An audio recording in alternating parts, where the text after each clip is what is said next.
Damos gloria al Señor. Hoy voy a hacer algo que es muy poco usual, bastante atípico dentro de mis peroratas, ¿no? Dentro de mis exposiciones bíblicas, y usted se va a dar cuenta, ¿no? Para los que tienen cierto tiempo siguiéndome y viniendo escuchando mis enseñanzas, se va a dar cuenta que lo que digo no es falso, ¿no? Hoy vamos a estar hablando y desarrollando nuestra enseñanza desprendiéndonos de un único texto, un solo texto. Y ustedes saben que no es nada normal en mí predicar sobre un solo versículo. Por lo general, como mi estilo de predicación es expositivo, yo siempre suelo escoger textos completos, pasajes completos de las Sagradas Escrituras para desarrollar una perorata, para desarrollar una enseñanza bíblica, ¿no? Pero el día de hoy vamos a estar simplemente analizando y explorando un texto, un verso del libro de los Proverbios, capítulo 16, versículo 25, que creo que tiene mucho, pero mucho que decirnos el día de hoy. Y por supuesto, todos los días de la vida, porque estas son cosas de las que el hombre debe hacerse consciente constantemente. Vamos entonces a leer lo que la palabra de Dios nos dice acá en Proverbios 16, capítulo 16, versículos 25. Dice: hay camino que parece derecho al hombre, pero su fin es camino de muerte. Está claro el texto, ¿no? Ustedes saben que el hombre por naturaleza es un ser errático. Y con esto de errático no estoy diciendo otra cosa más que nosotros somos personas que siempre somos muy vulnerables a cometer todo tipo de errores, a estrellarnos una y otra vez por las malas decisiones que ciertamente tomamos en nuestra vida.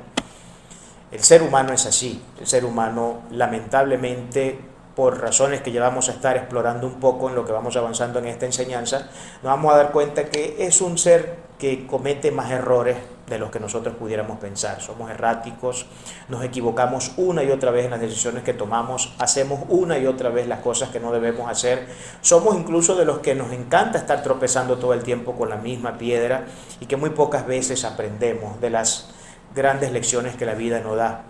Claro, esto es así, lógicamente, con las personas que no tienen la menor intención en la vida de aprender, de crecer, de avanzar, de tener un estilo de vida que sea digno, porque yo creo que todos queremos vivir dignamente. No creo que exista un solo ser humano en este planeta, a menos que esté desquiciado, a menos que esté divorciado de la salud mental, que quiera vivir una vida miserable, una vida horrible, una vida completamente entregada al vacío de la nada, de la no existencia, del sinsentido que nosotros podemos hallar en la vida cuando lógicamente Cristo no está en la fórmula. Entonces el ser humano es así, es un hombre errático, funciona normalmente bajo pasiones y amores. Todo lo que a nosotros nos mueve, ustedes saben que en antropología filosófica se dice que lo que nosotros nos mueve, que lo que mueve al hombre son sus amores y pasiones. Hay gente que tiene como amores y pasiones de repente cosas que a lo mejor no son ilícitas, que son completamente lícitas. Está muy bien de repente amar de gran manera a nuestros padres, amarlos, respetarlos, darle la consideración que ellos se merecen, a un hijo, a un hermano, un tío, a cualquier familiar. Eso está muy bien hacerlo. Pero hay otras personas que no hacen esas cosas. Hay otras personas cuyas pasiones y cuyos amores están dirigidos y orientados a otras cuestiones que no tienen nada que ver con algo tan importante como de repente un padre o un hijo. Personas que su pasión y su amor es, por ejemplo, la droga, por poner un ejemplo. Estar toda la semana buscando y escarbando y abriendo huecos donde no debe para poderse llevar un pedazo de pito de marihuana a la boca, o para poderse llevar cualquiera de estas sustancias tóxicas, de esos estupefacientes que sabemos que bastante mal que le hacen al ser humano, y no solamente al ser humano que los consume, ¿no?, sino a las personas que les rodean, porque acuérdense que el pecado siempre tiene implicaciones extensibles, y esto es algo que no me cansaré de decir. El pecado no es algo que afecta solamente a la persona que lo produce, a la persona que lo ejecuta. El pecado es algo que tiene el poder de trascender y de hacerse extensible a otras personas, a personas que están a nuestros alrededores, que no tienen culpas de nuestras malas decisiones, pero que terminan también pagando muchas veces los platos rotos de las malas decisiones que nosotros tomamos. Entonces todos nosotros somos impulsados por amores y pasiones que tenemos. Y estos amores y estas pasiones tienen un nivel de jerarquía. Hay cosas que amamos más que otras. Y a esas cosas que amamos más que otras le damos prioridad en nuestra vida. Voy a poner un ejemplo muy trivial. Ustedes saben que es muy común a veces que la gente, sobre todo el hombre, esto pasa mucho con el hombre, que se enamore mucho de sus carros. Esto es una práctica bastante común. Hay muchos hombres que, hermano, quieren más al carro que a la madre. Quieren más al carro que al hijo. Y eso, Dios mío, no hayan que ponerle al carro, no hayan que hacer con el carro, no hayan que plata invertirle, no hayan para dónde llevarlo. Se enferma el hijo y le cuesta sacar $30 del bolsillo para irle a pagarle una consulta médica.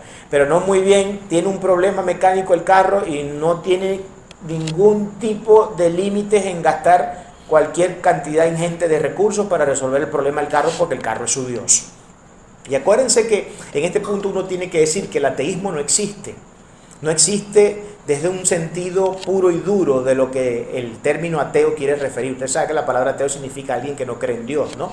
Pero el ateo no es que no crea en Dios. El ateo no es que no tenga Dios. El ateo es que, de hecho, tiene más dioses de los que debería tener. Y uno de sus dioses a veces son ellos mismos. Que cuando nosotros depositamos nuestra confianza en nosotros mismos y creemos que nosotros tenemos la capacidad para resolver cualquier problema, cualquier crisis y que no hay nada que nos pueda detener, bueno, nos estamos haciendo dioses. Porque el ser humano, imposible que pueda resolver todos sus problemas. Necesitamos de la intervención divina para resolver muchos de los asuntos que tenemos en nuestra vida.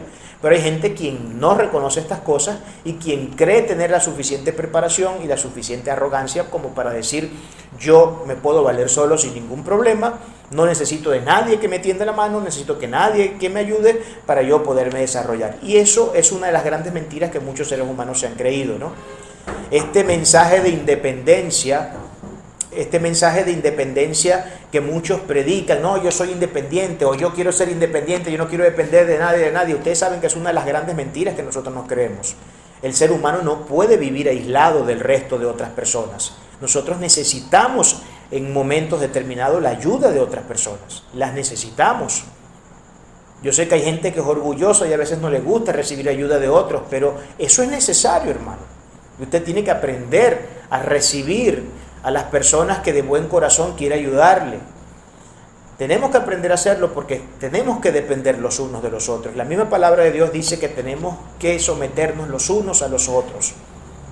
Eso lo dice la Biblia. Entonces, eso de una vida absolutamente independiente, eso es una utopía que los hombres que se engañan a sí mismos se han creído históricamente, pero eso no funciona así. Todos nosotros necesitamos de algo. Imagínese usted que cuando nació su madre lo hubiera tirado al basurero. ¿Qué cree usted que hubiera pasado con usted? ¿Hubiera sobrevivido? ¿Hubiera sobrevivido? No hubiera sobrevivido, porque necesita los cuidados maternos esenciales que se dan en esa primera etapa crítica de los primeros años. Son necesarios. Si no lo amamantan y no muy bien sale del vientre, lo agarran y lo tiran en cualquier lugar. ¿Usted cree que ese ser humano va a sobrevivir por sí solo? Usted dirá: no, pero es que eso es un caso extremo. Estamos hablando de un ser indefenso que todavía no piensa, que no puede valerse de sí mismo. A lo mejor usted creerá eso. No, pero es que así somos también como adultos. Como adultos nosotros también a veces llegamos a momentos donde nos rompemos por completo, hermano. Nos quebramos. Llegamos a un punto de nuestras vidas donde parece ser que ya nada tiene sentido alrededor, un punto donde nos autodesahuciamos, donde perdemos la esperanza, donde perdemos todo tipo de benignidad que podamos nosotros avistar en el futuro. Y lamentablemente esto a veces pasa incluso hasta con los propios creyentes, cuando nuestra fe no está cimentada con la fuerza que debe estar sobre la roca, que es la palabra del Señor. Pero a nosotros nos mueven amores, nos mueven todo este tipo de cosas. Entonces, estos amores, como le digo, que estas pasiones tienen un orden de jerarquía.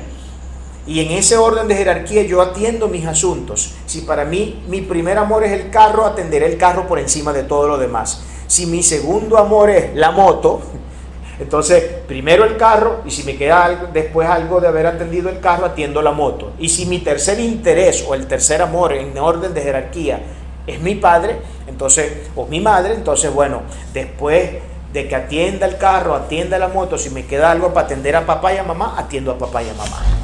Así funciona el ser humano. Así funciona el ser humano.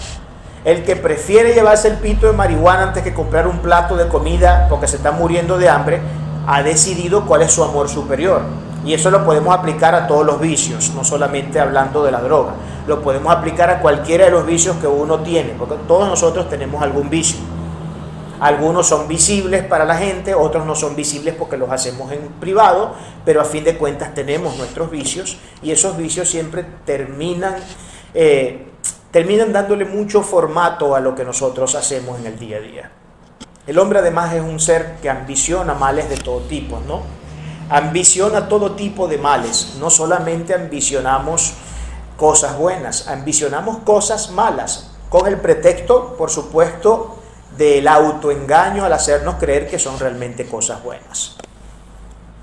Por ejemplo, para un ladrón, acuérdense que aquí entramos en un tema de moral relativa, para un ladrón robar realmente es lo mejor que le ha podido pasar en la vida, porque no tiene que esforzarse 40 horas semanales en un lugar donde tiene que cumplir un horario de 8 horas diarias, donde tiene que estar sujeto a un jefe que a lo mejor tiene un temperamento feo que no se puede soportar por nadie. Pues hay gente que prefiere agarrar la vía corta, ¿no? La vía sencilla, los atajos. Entonces para él robar es una cosa espectacular, porque se puede poner un iPhone de $1,500 con simplemente agarrar a una muchachita desprevenida en una esquina, ponerle una pistola en la cabeza y listo. No tuvo que trabajar un año completo para reunirse $1,500 y comprarse el teléfono. Por poner un ejemplo, ¿no? Entonces ambicionamos muchas cosas malas también. Priorizamos por regla general lo banal y lo efímero por sobre lo trascendente. Siempre todos nuestros intereses por regla general están más abocados a las cosas que este mundo nos brindan que a pensar en las cosas celestiales, que pensar en aquello que nos va a dar un bien supremo, además un bien eterno. Entonces pensamos más en las banalidades, en las cosas efímeras. Y yo no digo que uno no quiera tener un buen estilo de vida, yo no digo que esté mal comprarse un buen carro, una buena casa, tener propiedades, un chalet en Mérida, si usted quiere después cada vez que tenga vacaciones irse a pasar sus días en un chalet en Mérida. Eso no está mal, hermano, todo eso está muy bien. El que quiera hacerlo y pueda hacerlo, bien hágalo, no hay nada de malo en eso. El problema está cuando nosotros priorizamos esas cosas por encima de lo que es más importante. ¿Qué es más importante? Rapidito hay que contestar esto. Servirle al Señor es más importante. Vivir para Dios es más importante. Porque volvemos a lo mismo que dije al principio. Todas estas cosas están sujetas al efecto de la polilla y del orín. Es decir, a la ley de la entropía. Todo se desgasta, hermano. Usted hoy día tiene unas propiedades, pero de repente usted no sabe qué giro la vida puede dar y mañana amanece más limpio que el mendigo de la cuadra. Le ha pasado a mucha gente. Le ha pasado a mucha gente que hoy tienen $1,000 millones en una cuenta en un banco suizo y de repente a la vuelta de unas horas o de unos días cayó la bolsa de valores y resulta que sus acciones pasaron a costar $1 y esos $1,000 millones se hicieron absolutamente nada y el tipo entró en quiebra y es donde vemos los suicidios. Esas cosas pueden pasar, como también puede pasar lo contrario. Puede que un día estemos viviendo en la miseria total y absoluta, pero la vida da giros a veces que nosotros no tenemos ni idea y de repente en un momento determinado nos encontramos en una situación que ni siquiera podíamos vislumbrar en nuestros propios sueños. Y estamos en una condición mucho mejor, mucho más cómoda, mucho más holgada, porque también puede pasar. Y esto principalmente le puede pasar a la gente que le sirve al Señor, que es fiel al Señor, que cumple con sus mandamientos, que adora el nombre del Señor.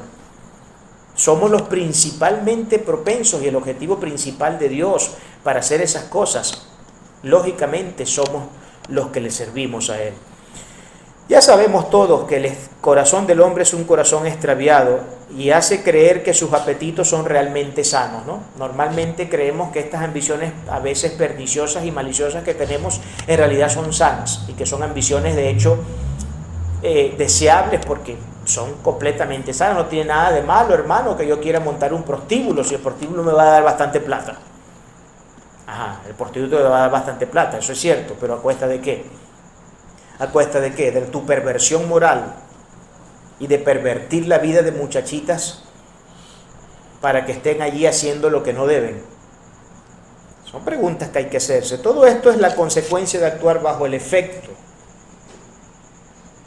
de su causa dominante, vivir separados de Dios y entregarse por completo al pecado. Todas estas cosas normalmente tienden a ocurrir por vivir separados de Dios. El ser humano que se divorcia de Dios, que quiere vivir una vida completamente independiente del Señor, tendrá que pagar serias consecuencias en la vida. Y como dice, hay mucha gente que dice, es que lo que uno hace aquí lo paga. Sí, eso es cierto. Uno paga aquí, pero no solamente paga aquí. Después vas a pagar eternamente cuando te mueras, porque la gente cree, no, es que nada más lo pago aquí, y después que me muera descanso. Ajá, sí, sigue creyendo, síguele dando por ahí, pues, que te vas a encontrar con una sorpresa nada grata después cuando te toque bajar al sepulcro. Y ahí es donde vas a ver lo bueno, ¿no? Y aquí tengo que apelar a un dicho que un pastor, que por cosas raras, siempre se me olvida el nombre, no sé si fue Charles Spurgeon quien dijo esto. Creo que fue él, pero no estoy seguro. Después, bueno, tendré la tarea de revisarlo para entonces traerle ya así claramente quién fue que lo dijo. Pero dijo, hay personas para quienes el único infierno que tendrán en su vida será vivir en esta tierra. Pero hay otras personas cuyo único cielo será vivir en esta tierra. No sé si entienden lo que quiso decir el predicador. Para algunos seres humanos, vivir aquí es el único infierno que van a vivir. Esos serían los cristianos. Los creyentes, el único infierno que vamos a vivir es este, porque luego que muramos nos vamos al cielo. Pero hay otras personas que el único cielo que van a vivir es esta vida. Porque luego de esta vida se van a ir al infierno. ¿Y por qué digo que este va a ser su único cielo? Porque en comparación con el infierno, aunque sea fea la vida en muchos aspectos, van a desear, luego que estén en el infierno, estar viviendo las cosas feas que ellos decían que vivían aquí, porque son comparablemente nada con lo que estaríamos entonces viviendo en el infierno el día que nos toque bajar al infierno, si no seguimos el mensaje del Señor. Entonces, engañoso es el corazón del hombre sin Dios. Eso es lo que está queriendo decir aquí nuestro texto de hoy. Versículo 25 del capítulo 16 de Proverbios. Hay caminos que parecen derecho al hombre, pero su fin es camino de muerte. Fíjense, hay caminos que parecen, presumimos, luego de haber hecho unas cuentas, hemos llegado a la conclusión de que aquel y este camino me convienen y parece ser que son la mejor opción que tengo para realizarme. Sin embargo, luego dice en la segunda parte de este versículo, pero su fin es camino de muerte. Aquí tenemos el caso de un proverbio que tiene un paralelo antitético. Un paralelo antitético. La palabra camino, que viene del término hebreo derek, significa, además de camino, costumbre y conducta. Eso es lo que significa la palabra camino en ese contexto desde el punto de vista del idioma original. Otra palabra importante acá, clave también para tener clara una referencia desde el original, es la palabra derecho, que viene del término hebreo yashar, que significa, además de derecho, significa algo que está recto y algo que es razonable. Rectitud y razonabilidad, algo razonable. Y por último, la palabra muerte, que viene del término hebreo mavet, significa pestilencia y ruina. Pestilencia y ruina. Ahora ustedes saben, hermanos, que todos los seres humanos deciden transitar los caminos que les dictan sus pasiones. Normalmente las decisiones que nosotros tomamos a diario son las pasiones y los amores que tenemos nos indican que debemos hacer. Nuevamente volvemos al caso que les ilustré al principio. Si mi pasión y amor primero es mi carro, entonces mis decisiones van a estar principalmente volcadas siempre a atender el carro por encima de todas las demás cosas. Aunque naturalmente se entienda que hay cosas que son infinitamente superiores a un carro o a cualquier tipo de propiedad material. Sin embargo, como ese es mi amor y esa es mi pasión, entonces yo vuelco todo mi esfuerzo, yo vuelco toda mi dedicación, todas mis horas a mantener mi carro en punto en blanco.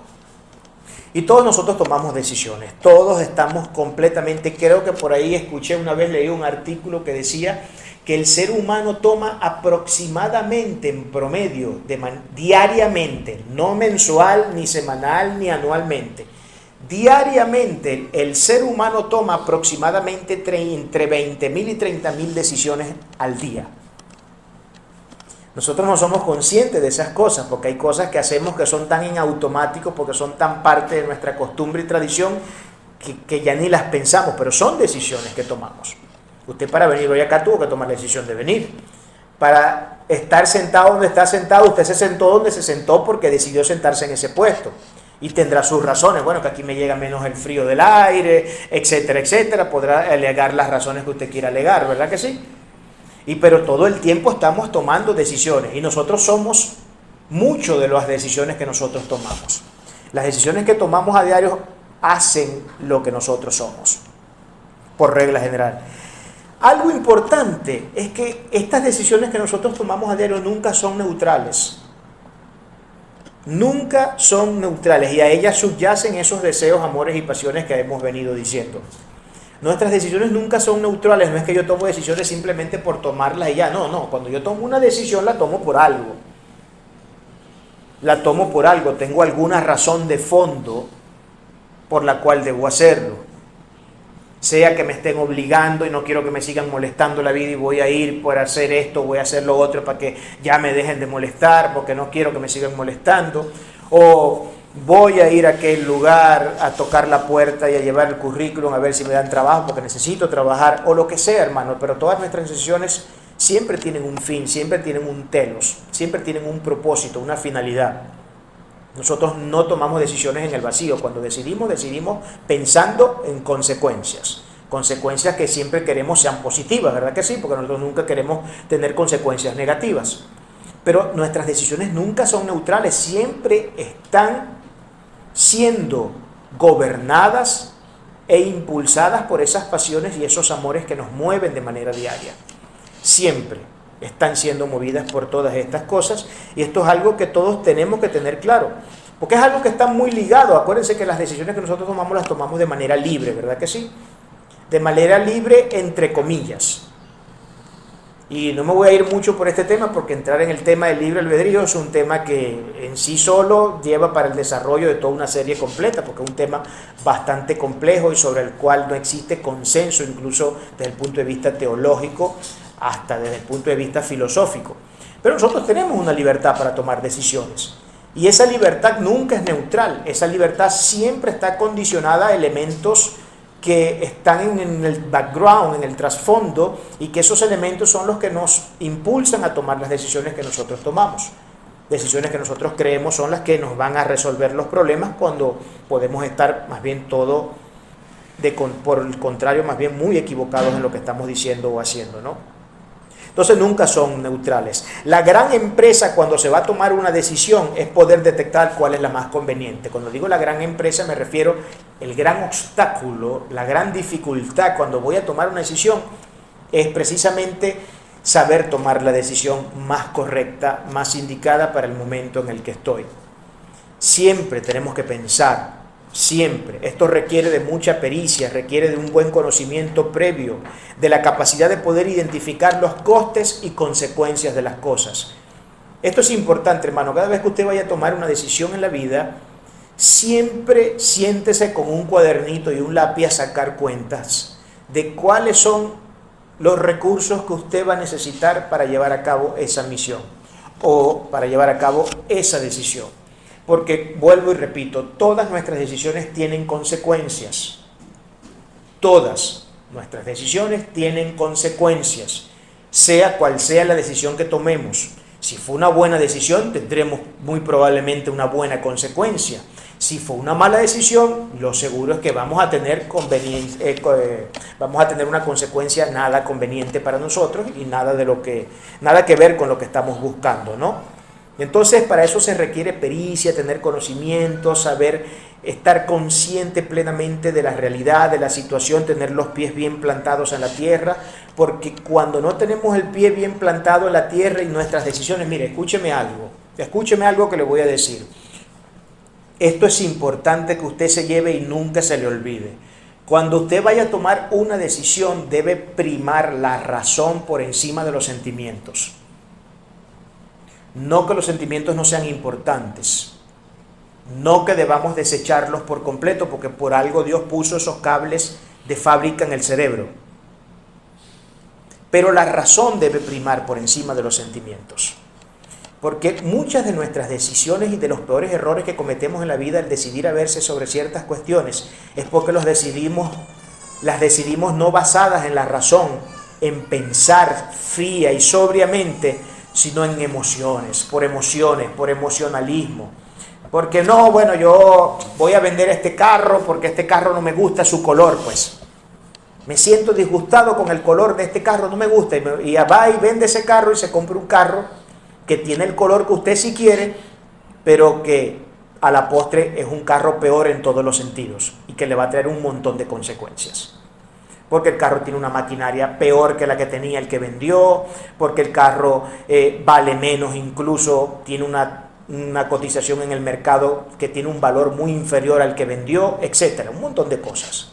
Entonces son gente que piensa más de forma emocional más que de manera racional. Y la racionalidad debe siempre ser el ente rector de nuestras emociones. Al menos yo de la manera personal lo creo así.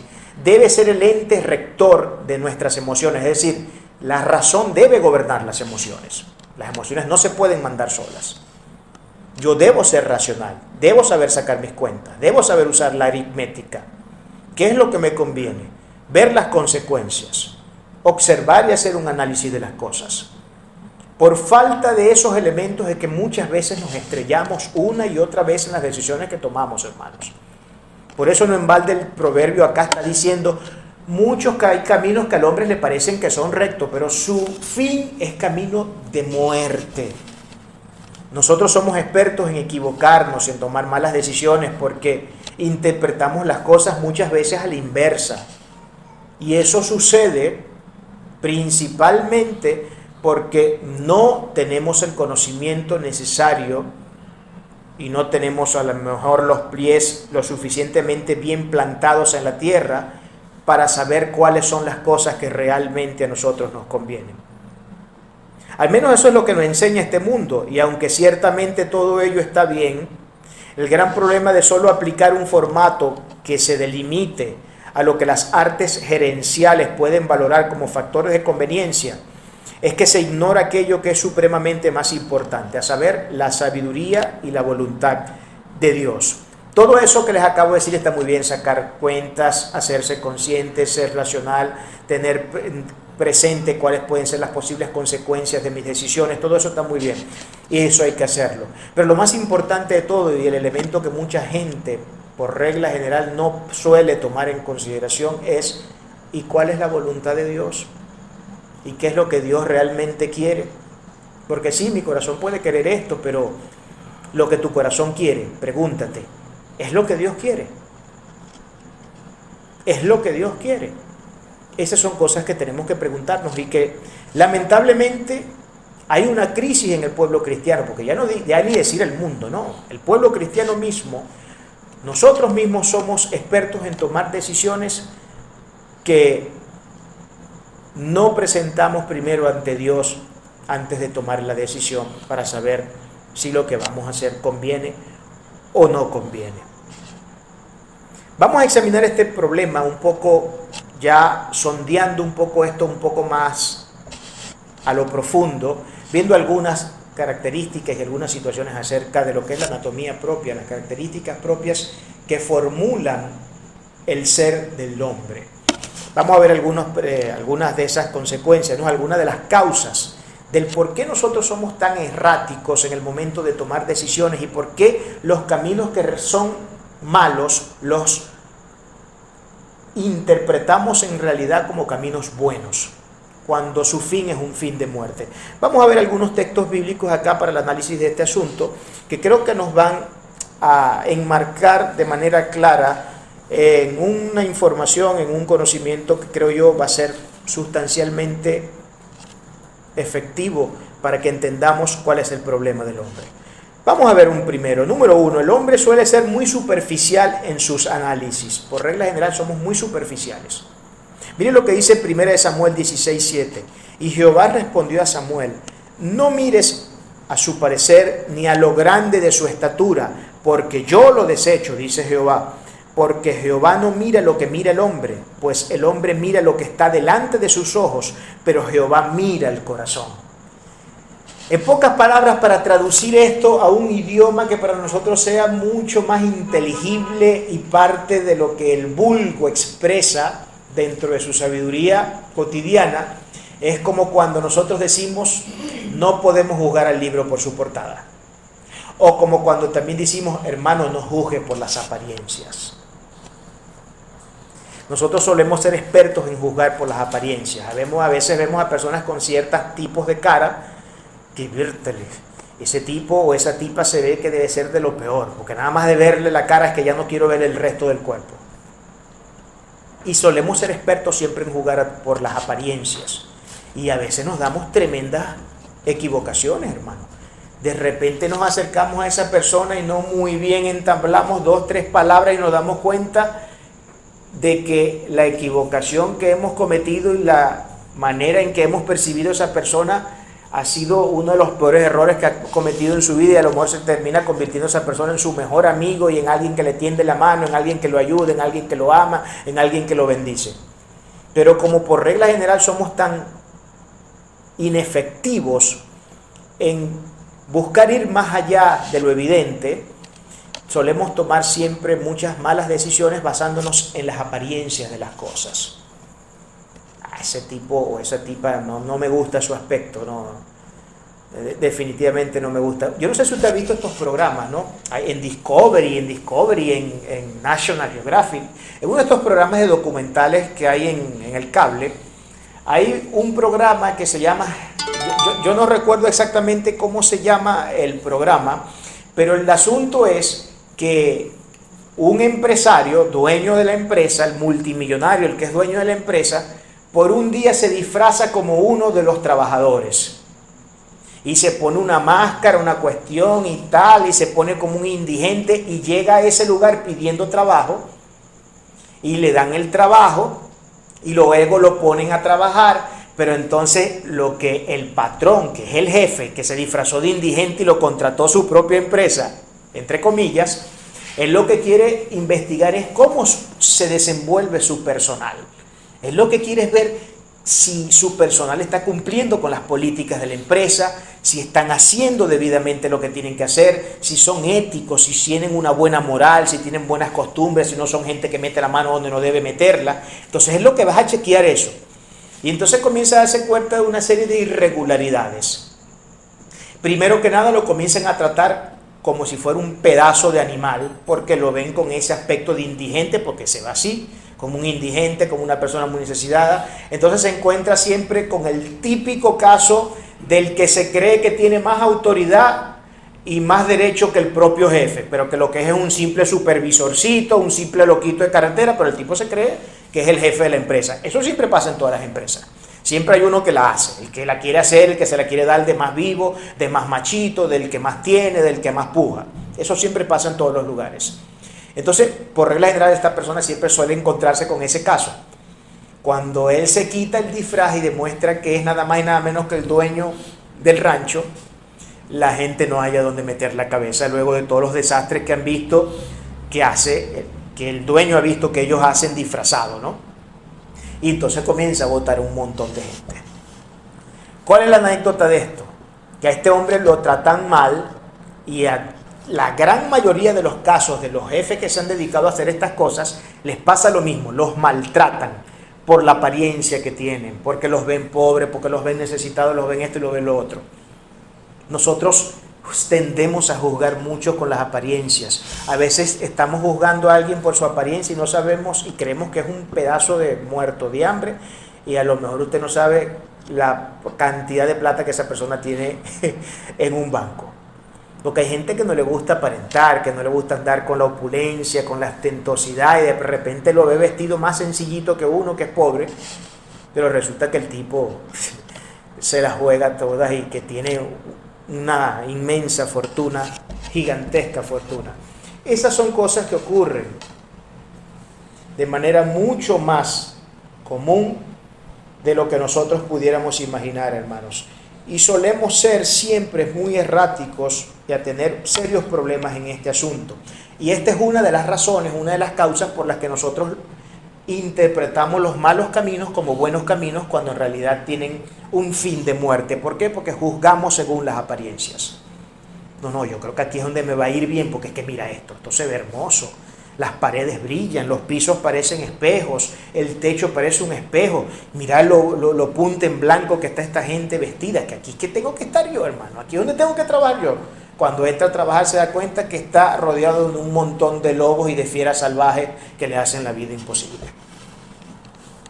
Pero solemos equivocarnos mucho en nuestras decisiones. ¿Por qué? Porque como dice aquí primera de Samuel 16:7, juzgamos mucho basados en las apariencias de las cosas. Hay una segunda cosa, el juicio de valores del hombre es naturalmente contrario al de Dios. Nuestro juicio de valores es contrario al de Dios. En Lucas 16:15 tenemos algo sobre esto. Dice, entonces le dijo, vosotros sois los que os justificáis a vosotros mismos delante de los hombres, mas Dios conoce vuestros corazones, porque lo que los hombres tienen por sublime delante de Dios es abominación. Lo que para nosotros tiene el mayor valor y parece ser lo mejor de lo mejor, para Dios es una auténtica escoria. Entonces, nuestro juicio de valores, puesto que somos seres llenos de pecado, suelen ser siempre muy arbitrarios y erráticos. Completamente arbitrarios y erráticos. ¿Por qué? Porque no, además de juzgar según las apariencias, creemos tener una moral mejor y mayor que la del propio Dios cuando juzgamos asuntos de valores. Y esta es otra de las causas por las que nosotros solemos tomar muchas decisiones incorrectas y decisiones que llevan, como hemos visto que dice el proverbio, a caminos realmente de muerte. Hay una tercera cosa, el hombre se jacta en creer tener opiniones infalibles cuando tiene una mente inmunda. Mientras más perversa es la persona, él se cree y se autointerpreta de hecho como todo lo contrario. Mire lo que tiene que decirnos aquí Proverbios 30:12. Hay generación limpia en su propia opinión. Gente que en su propia opinión cree que son limpios, que son puros, que son pulcros, que no le hacen mal a nadie. Si bien no se han limpiado de su inmundicia. ¿Qué es lo que está diciendo aquí la palabra del Señor? Es claro. Hay gente que se cree que es limpia. Y estos que se creen que son limpios precisamente es porque tienen una mente llena de inmundicia. O sea, Dios les está diciendo, ustedes se creen limpios, pero resulta que ustedes son la gente más embasurada y cochina que existe en la faz de la tierra.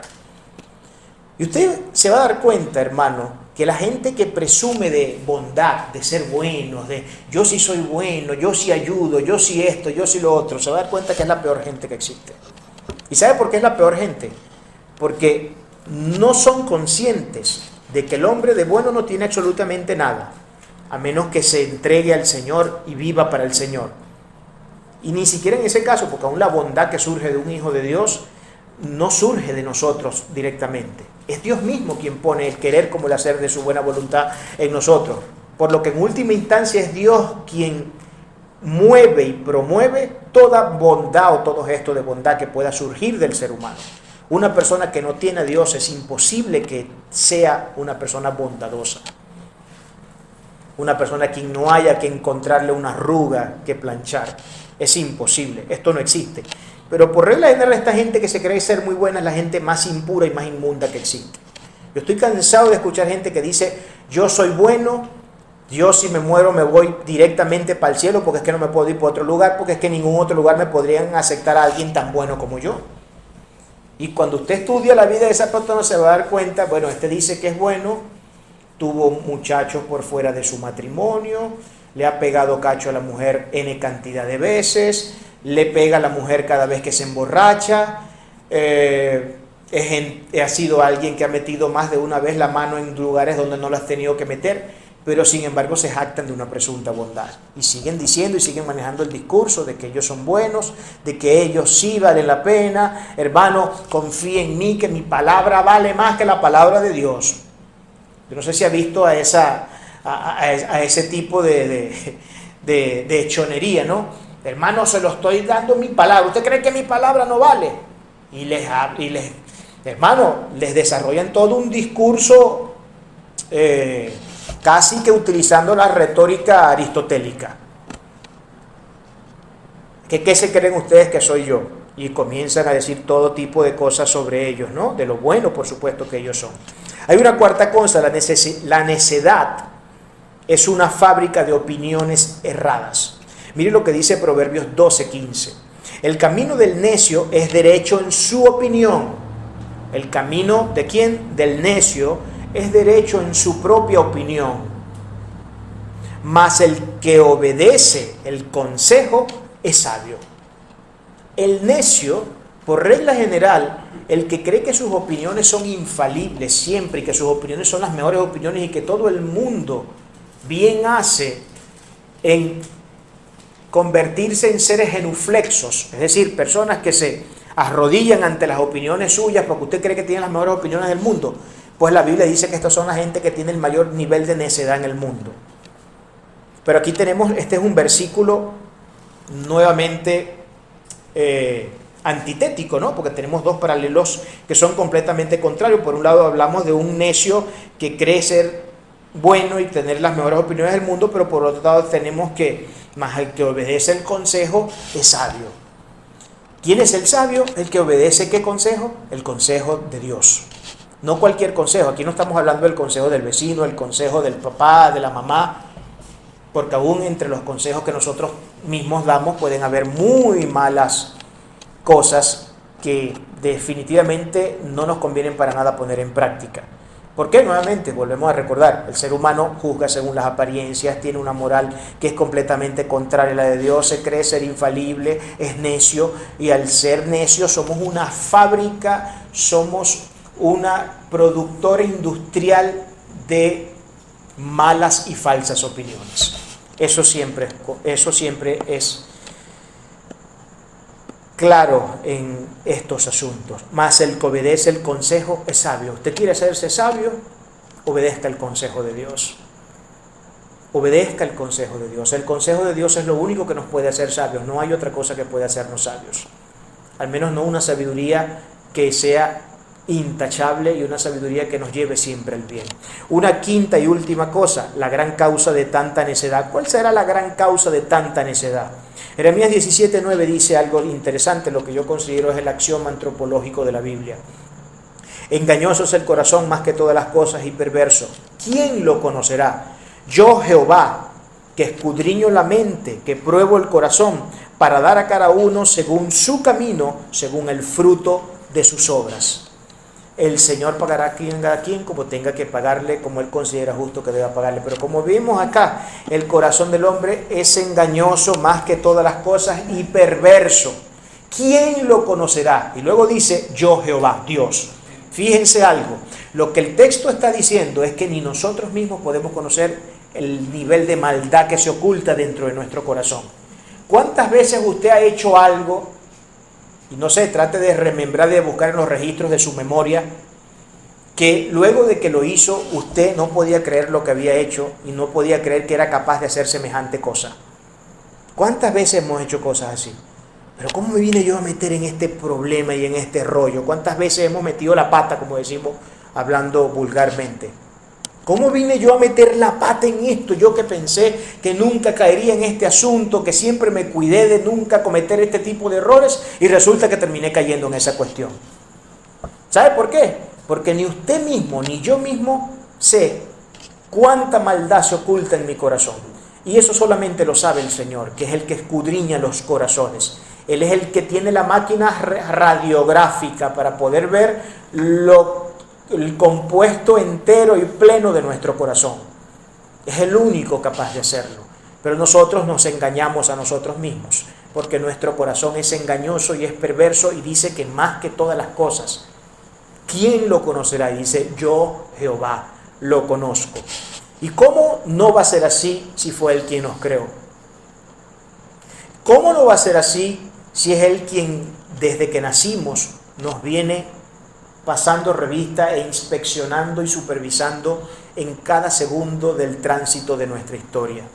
¿Quién mejor que el Señor para saber lo que nosotros somos? Si el Señor lo conoce absolutamente todo. Ahora veamos algunas implicancias para terminar de todos estos asuntos. ¿Cuáles son las implicaciones negativas que tienen el nosotros caer como presa de nuestro engañoso y perverso corazón?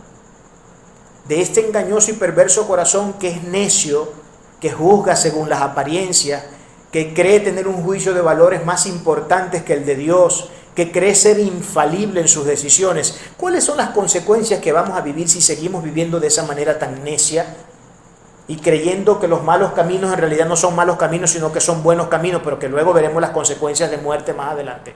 Vamos a ver aquí algunas cosas. Jeremías 17:10 dice: yo Jehová, que escudriño la mente, que pruebo el corazón para dar a cada quien según su camino, según el fruto de sus obras. Esto está aquí muy abstracto, ¿no? Y si no tenemos un contexto amplio de las Sagradas Escrituras, no podríamos saber a ciencia cierta qué es exactamente lo que este texto está queriendo decir aquí. Pero yo lo voy a poner rápido en contexto acá. Ustedes saben que Dios es un ser justo.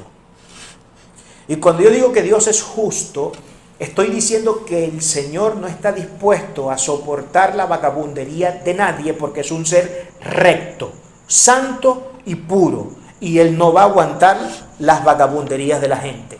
Por eso que usted ve que la gente vagabunda y que toma malas decisiones y que tiene vicios y que hace todas las cosas que le da la gana hacer y que no cumple nunca con la palabra de Dios, siempre viven vidas miserables.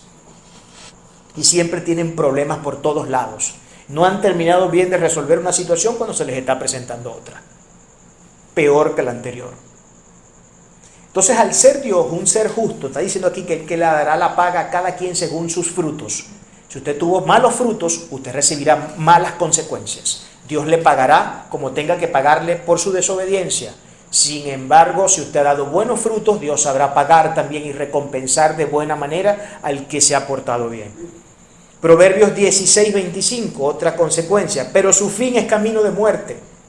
El fin de estas personas que se engañan a sí mismos y que creen que los caminos malos son en realidad los buenos, porque tienen una exégesis a la inversa de la situación interpretativa de la vida, esas personas dicen que tendrán como fin un camino de muerte. Ya todos nosotros sabemos lo que es muerte, ¿no? Y con muerte aquí no es solamente que es que usted se va a morir, porque usted puede decir, ¿pero qué? Por amor a Dios. ¿Qué me está diciendo ahí las palabras? Pues yo no necesito leer la Biblia para saber que me voy a morir algún día. Eso no lo necesito saber. Todos nosotros sabemos por experiencia, porque es algo con lo que hemos tenido que lidiar muchas veces en nuestra vida, muerte de familiares, de amigos, de conocidos, etc. Todos nosotros sabemos que en algún momento este cuerpo que tiene fecha de caducidad va a bajar para que se lo coman los gusanos. Todo eso nosotros lo sabemos. Pero ¿a qué se refiere aquí con muerte también? Entonces, aquí no es solamente la muerte física, porque si es la muerte física, lo único a lo que se está refiriendo, esto no tiene mayor vuelta de página. Se refiere a la muerte en varios aspectos. Creo yo que esto puede ser extensible con el temor de no cometer un error exegético. Acuérdense que muerte en un sentido espiritual en la Biblia tiene que ver con muerte espiritual también. No solamente el término muerte en la Biblia se interpreta como la caducidad del cuerpo, como la extinción física del cuerpo, sino también como aquel que está muerto en términos espirituales. ¿Qué es una persona muerta espiritualmente? Una persona que no tiene una relación con Dios. Cuando alguien no tiene relación con Dios, el espíritu de esa persona está muerto. Y por eso toma todas las decisiones locas que toma. Porque al no tener una relación con el ser de su justicia, bondad y pureza absoluta y bondad absoluta, no puede tener los consejos que necesita en la vida para tomar las mejores decisiones y que le llevarán a tener las mejores consecuencias. Un tercer y último texto sería el que tenemos en Salmos 37, el 37 al 38. Dice: considera al íntegro y mira al justo, porque hay un final dichoso para el hombre de paz. Un final dichoso para el hombre de paz. Mas los transgresores serán todos a una destruidos. La posteridad de los impíos será extinguida. ¿Qué está diciendo? Los transgresores ¿de qué? De la ley. Los transgresores de la ley. ¿Qué es un transgresor de la ley? Alguien que no cumple la ley. Alguien que no cumple la ley de Dios, los mandamientos de Dios. La persona que no cumpla los mandamientos de Dios es un transgresor de la ley. Y ahí es donde se consuma el concepto de pecado. Usted me pregunta a mí, ¿qué significa pecado?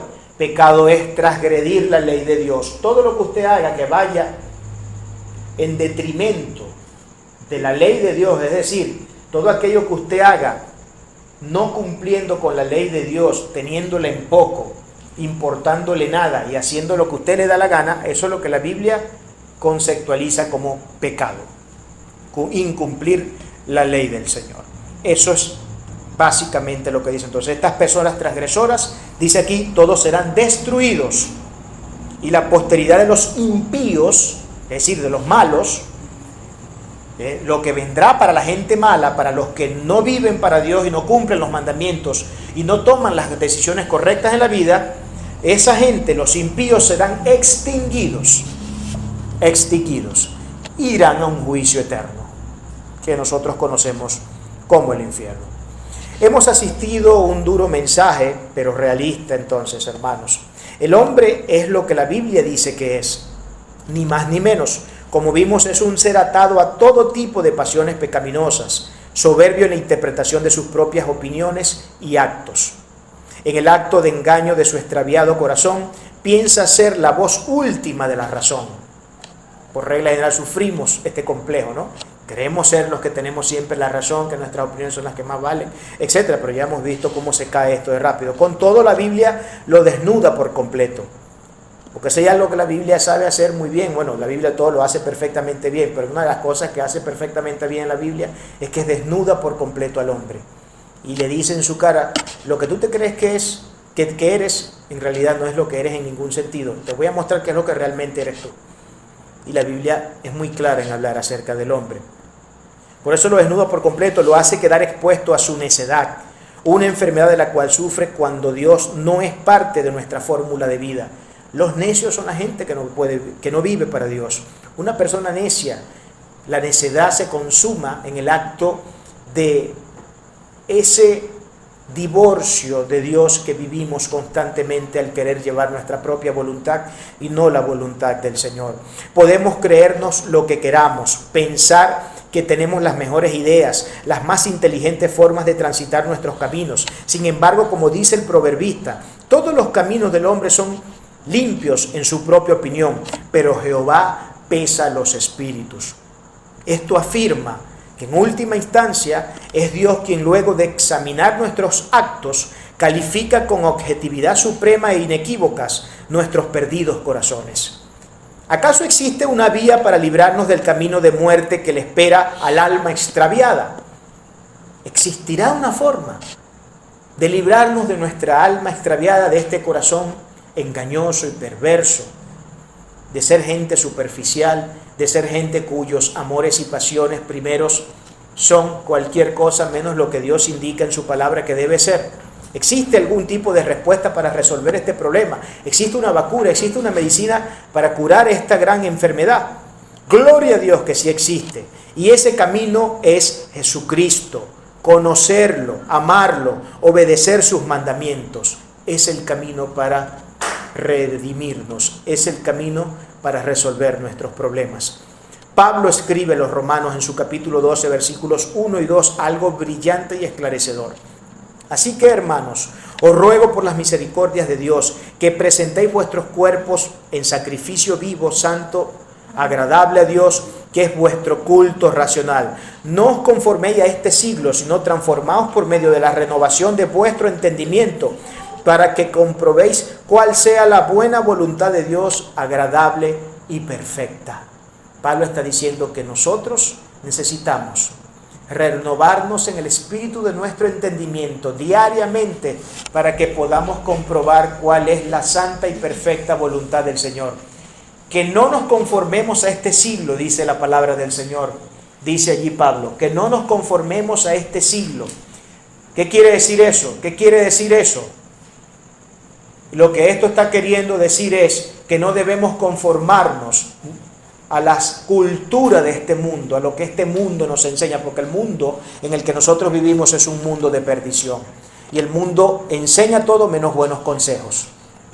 Mas la palabra de Dios enseña el sabio consejo. Entonces dice, no os conforméis a este siglo, no os conforméis a este mundo, a las opiniones del mundo, a los consejos que el hombre te da, divorciado de Dios, que no tiene a Dios, a los consejos que el hombre perdido, que el hombre lleno de pecado, que el hombre lleno de todo tipo de perdición nos puede dar en la vida. No nos conformemos a estas prácticas, sino que debemos renovarnos en el espíritu de nuestro entendimiento para que comprobemos cuál es la buena y perfecta y agradable voluntad del Señor. Renovación de la mente. ¿Sabe cómo se renueva la mente? Acuérdense que nosotros necesitamos entrar en un proceso de desaprender lo viejo, las cosas malas y los vicios que traemos para poder aprender lo nuevo.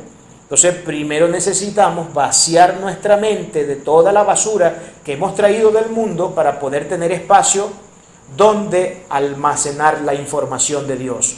Eso es lo que la Biblia llama renovación de la mente. Renovación de la mente es entonces deshacerse de los malos vicios, de las vagas formas de pensar que traemos de este mundo pernicioso, y en sustitución de ellos meter la palabra de Dios en nuestra mente y en nuestro corazón. Eso es renovación. Ahí es cuando el hombre se hace un nuevo ser y comienza a transitar de una forma completamente distinta. La mente del hombre solo puede ser renovada en el contexto de dos cosas. Número uno, odiar al mundo. Cuando digo odiar al mundo, entiéndase, no estoy diciendo de odiar a la gente. Cuando digo odiar al mundo me refiero a odiar el pecado, el sistema, el pecado que la gente produce, la mala actitud de la gente. Esas son cosas que hay que repudiar y rechazar con toda fuerza. Tenemos que odiarlas, Dios las odia. Pero ¿cómo es eso, hermano? No se supone que un evangélico debe odiar nada. Claro que un evangélico tiene que odiar. Hay muchas cosas que un evangélico tiene que odiar. El evangélico tiene que odiar el pecado. El evangélico tiene que odiar la injusticia. El evangélico tiene que odiar la codicia. El evangélico tiene que odiar todo lo que es en contra de la ley de Dios. Tenemos que odiarla porque a menos que comencemos a sentir odio y repudio por esas cosas, no podremos comenzar a hacer lo que es realmente bueno. Y Dios odia todas esas cosas. La palabra lo enseña. La palabra enseña. O sea, a eso es que me refiero con que número uno, para renovar nuestra mente, tenemos que odiar lo que este mundo nos presenta. Todo el pecado y la pudrición, el veneno y el tóxico que este mundo trae. Y número dos, sometiendo todo nuestro ser a la gloriosa palabra de Dios, que es su voluntad revelada a los hombres.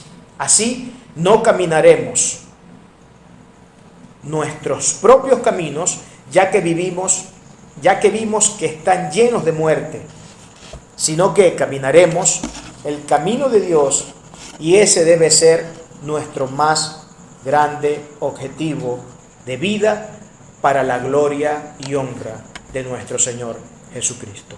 Amén.